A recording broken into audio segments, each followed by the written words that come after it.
रेती चोरीच्या वादातून नागपूरमध्ये भाजपच्या ग्रामपंचायत सदस्याची हत्या करण्यात आली आहे। जिल्हा परिषदेच्या माजी अध्यक्ष काँग्रेस नेत्या मुक्ता कोकडे यांच्या पतीला अटक करण्यात आलेली आहे। विष्णू कोकाडे आणि हिमांशु कुंभलकर यांच्या सांगण्यावरून हत्या झाल्याचं समोर आले।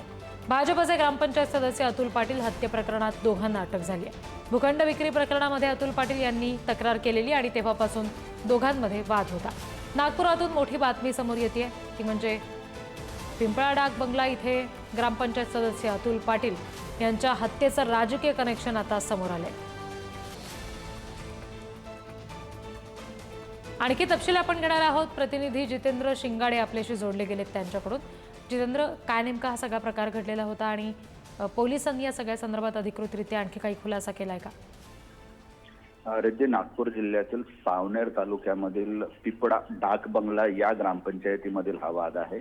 येथील ग्रामपंचायत सदस्य अतुल पाटील जे आहेत त्यांचा चाकूने भोसकून खून करण्यात आलेला होता आणि या प्रकरणी एका आरोपीला अटकही करण्यात आली होती।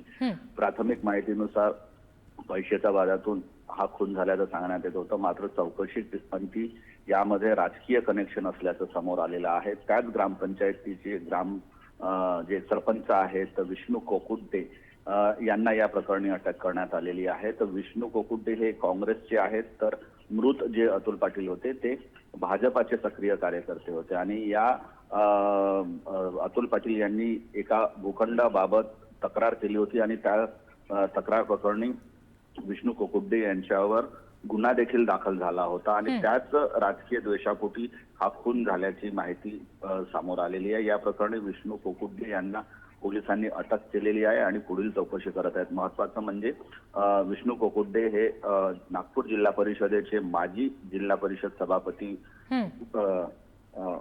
कोकुड्डे यांच्या पती देखील आहेत आणि काँग्रेस नेते सुनील केदार यांच्या अतिशय जवळचे मानले जातात। या प्रकरणी नागरिकांनी काल रस्त्यावर उतरून आंदोलनही केलेलं होतं, त्यामुळे आता या घटनेला नागपूरच्या ग्रामीण भागामध्ये मोठं राजकीय वळण मिळाल्याचं दिसून येत आहे। त्यामुळे पोलिसांनी देखील आपला कडक बंदोबस्त जो आहे तो परिसरात तैनात केलेला आहे।